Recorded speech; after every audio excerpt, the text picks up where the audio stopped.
maalintii ay xornimada qaadatay jamhuuriyadda Soomaaliya kowdii Juulaay 1960kii aad iyo aad bay noo farxad gelinaysaa inaan maaragtay halgankii adkaa ee loo soo maray xorriyadda dalka Soomaaliya aynu maanta isugu nimaano oo aan halkaan uga maaragtay dabaaldegayno annagoo ah dadweynaha reer Winnipeg aad iyo aad bay noo farxad gelinaysaa sharaf bayna noo tahay inaan maaragtay qiimayno qadarino sare u qaadno midnimada iyo wadajirka maalintan ay leedahay dee sharaf gaar ah bayna nasiinaysaa iyo tixgelin gaar ah inay haweenkeennii odayaasheennii dhallinyaradeenii dhammaan qaybaha bulshada ay maantoo kale soo baxaan isla markaa ayagana ay u dabaaldegaan farxadda maantoo kale ay leedahay mudanayaal iyo marwooyin waxaad la socotaan in maalintan oo kale ay u soo dhinteen waalidiinteennii generationno badan ay maaragtay ay dhibaato ugu soo dhacday in maaragtay calankan buluugga ah oo shanta maaragtay xidigta dhexda ku leh cad maanta maxaan ku raadaaye uu ka duldhulmo qaramada midoobay kowdii Juulaay bay ahayd 1960kii maalintii xurmada aynu ka qaadanay dalka Ingiriiska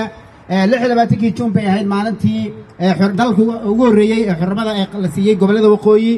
israacii dalka koonfurta iyo waqooyigana kowdii Juulaay bay ahayd 1960kii marka arintaas iyada sharaf weyn bay noo tahay maanta inaynu halkaan isugu nimaano oo aynu u dabaaldegno maalinta xorriyadda jamhuuriyadda Soomaaliya maanta inta waxaynu nahay dal xor ah ilaahay baana mahad ku leh inaynu maanta aynu anagoo dalka Canada joogno aynu u dabaaldegno maalintan oo kale waxaa kaloo xasuus mudan inaynu laba nasiib leenahay maanta nasiibka koowaad oo ah 1 Juulyo 1960 oo Soomaaliya xornimada qaadatay iyo 1 Juulyo 1867 oo ay dalka Canada ay xornimada qaadatay marka laba farxadood iyo laba dabaaldeg baynu maanta isku haysanaa anagoo Soomaali Canadian marka waxaynu leenahay guul baynu tahay anaga hadaynu nahay Soomaali Canadians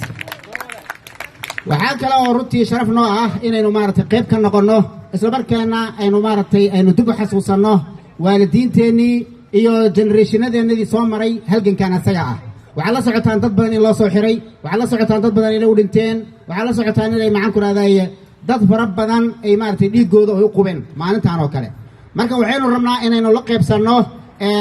dhibaatada ay arrintaasi lahayd ciidamadii xoogga dalka Soomaaliyeed xoogagii SYL ee gobonimada dalka Soomaaliya ka soo qayb qaatay generationadii isku dayay in gumaysigii Soomaaliya laga baxo maanta dhalinyaradeenna ma qiimeyn karayaan xorriyadda maanta aynu haysanno laakiin waxaa qiimeyn karayo aas-aasayaashii SYL ee 13 ahaa ee u istaagay inay Soomaaliya xornimada qaadato marka waxaynu leenahay ilaahayna uga baryaynaa aas-aasayaashii SYL iyo qof kasta oo qayb ka qaatay inay Soomaaliya xornimo qaadato in ilaahay subxaanahu wa tacaala miisaankiisa aakhir ugu bixiyo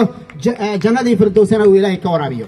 mudanayaal iyo marwooyin waxaan rabaa inaan jiilka soo koraya xasuusiyo maantoo kale inay noo tahay farxad weyn maantoo kale inay noo tahay bashbash iyo baraare inaynu maaragtay ilmaha yararka soo saarno haweenka soo saarno odayaasha ay soo baxaan loona dabaaldego maantoo kale maalin maxaan ku radaa guryaha la jooga ma aha maanta ma aha maalin aynu maxaan ku raadaaye ee dadku gaargaar u joogaan waa maalintii la soo bixi jiray waa maalintii la muujin jiray solidarity iyo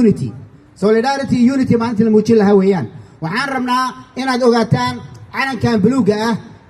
si sahlan loogama taagin qaramada midoobay si sahlan kumaana noqonin dal xor ah oo madax bannaan oo matalaad ku leh caalamka